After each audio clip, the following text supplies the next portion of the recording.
អ្នកសារព័ត៌មានអនឡាញលោកលួតសុផលជាប់ពន្ធនាគារ2ឆ្នាំជុំវិញការរាយការណ៍ពីបញ្ហាព្រំដែនកាលពីម្សិលមិញថ្ងៃទី14ខែកក្កដាឆ្នាំ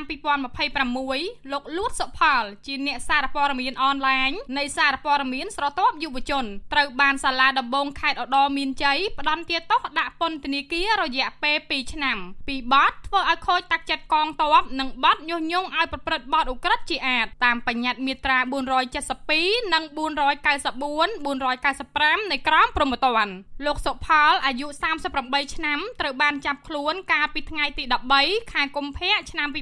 2026នៅស្រុកចុងកាល់ខេត្តឧត្តរមានជ័យក្រោយពីលោកបានធ្វើការផ្សាយព័ត៌មាននិងកិច្ចសន្ទនានៅលើទំព័រ Facebook របស់លោកពីការខ្វះខាតទឹកសម្រាប់កងទ័ពជួរមុខនិងភ្ជាប់ជាមួយរូបថ្នាក់ដឹកនាំលើគេហទំព័រ Facebook របស់លោកមួយសប្តាហ៍មុនពេលនគរបាលចាប់ខ្លួនលោកយោងតាមសេចក្តីថ្លែងការណ៍របស់សាលាដំបងខេត្តឧត្តរមានជ័យចេញផ្សាយកាលពីថ្ងៃទី15ខែកុម្ភៈឆ្នាំ